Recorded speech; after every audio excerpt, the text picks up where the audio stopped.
Morning. Though we are starting the session a bit late, I'm happy to see a packed house and everybody is very interested in this issue. Honorable Chair of this session, Honorable MPs, my colleagues who are sitting here in front of me, distinguished participants, ladies and gentlemen. I'm pleased to speak on this topic, which is very close to my heart. Climate, justice, equity, and local voices with a focus on gender and youth are profoundly important in this international expert dialogue on mountains, people, and climate change. The theme, Mountain Solutions, Common Grounds, and Common Understanding, implies that common problems need collective action. My thoughts on the topic are based on my personal convictions, reflections, and realities of climate crisis, in which the most vulnerable mountain communities, especially children, women, and youth, are the least prepared and resourced to cope with. The context of vulnerability becomes doubly important in the context of the Himalayan mountains, characterized by marginality, fragility, and sensitivity. In such a context, the topics of justice, equity, and local voices are interconnected and need to be addressed in an integrated, holistic, and synergistic manner, avoiding trade-offs as much as possible. To me personally, climate change, gender inequality, and gender injustice are interwoven challenges that demand urgent action to build resilience of mountain communities and ecosystems they depend on for their livelihood. The next few comments I'm going to make are related to gender equality and climate action. Scientists, experts, and global leaders, including the UN Secretary General, has made it amply clear that without immediate, accelerated, and transformative climate action, with inclusive leadership and sustained collective actions, the global climate change battle cannot be fought and won. The best available science and the latest IPCC reports indicate that the current pace of actions will not meet the 1.5 degrees Celsius increment temperature capping goal of the Paris Agreement, which is critical for the survival of mountain communities.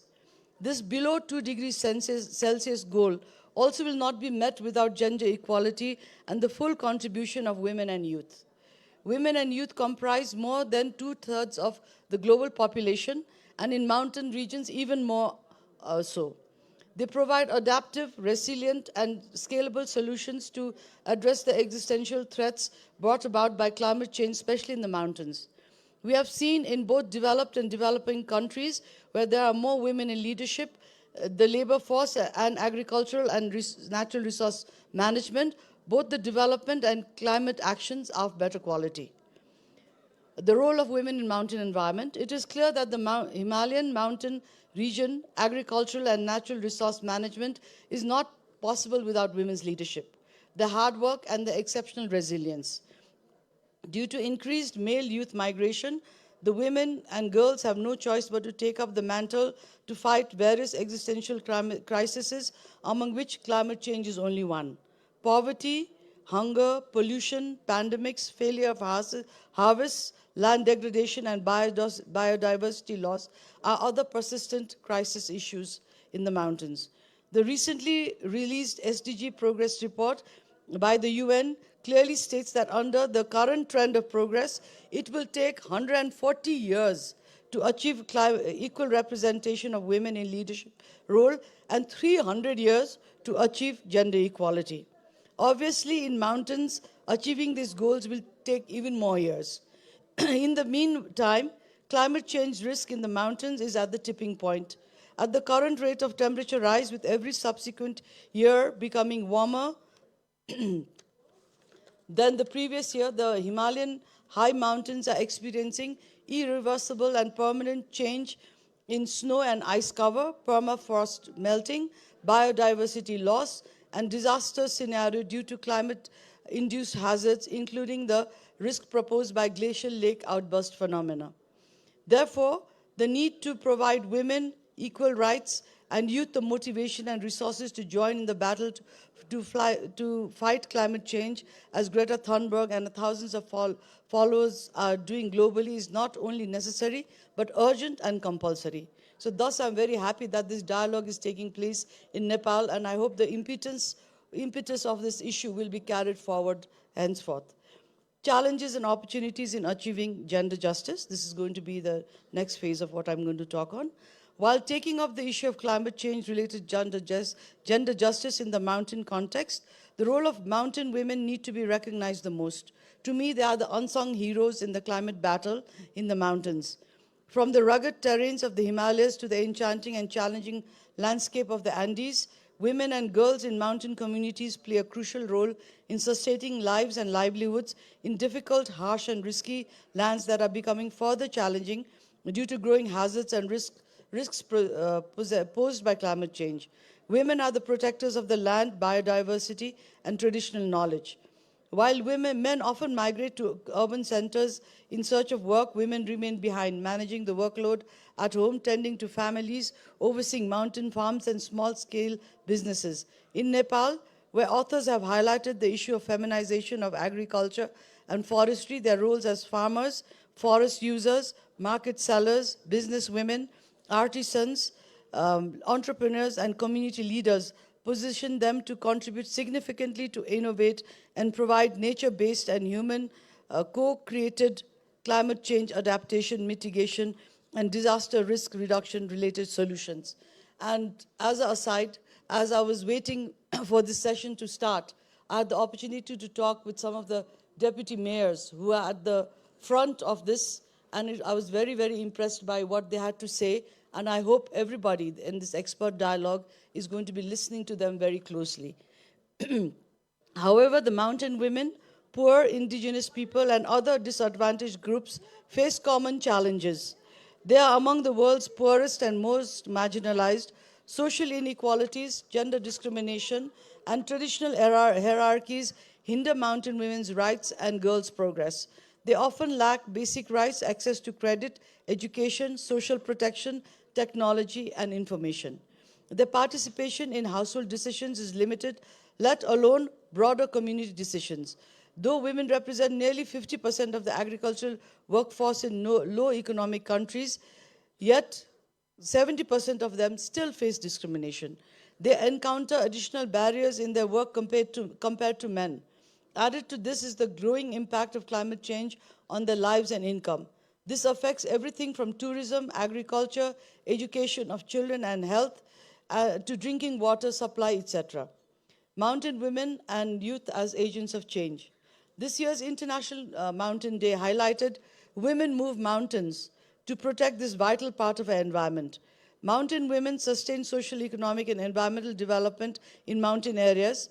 A recently published report entitled Mountain Women of the World Challenges, Risks, Resilience, and Collective Power sheds light on the diverse challenges faced by mountain women across different territories. Produced jointly by FAO, the Mountain Partnership, and the Feminist Hiking Collective, it emphasizes the resilience and collective power of these women. I strongly believe that empowering mountain women by providing easy access to and benefit sharing from economic resources can provide replicable, scalable, and sustainable solutions not only to fight climate battle, but also other crises. This way, women and youth power can be harnessed to make them a driving force against hunger, malnutrition, the climate crisis, disaster risk management, and rural poverty.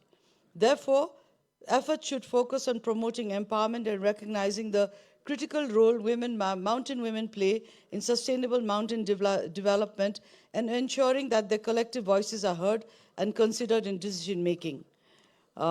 Efforts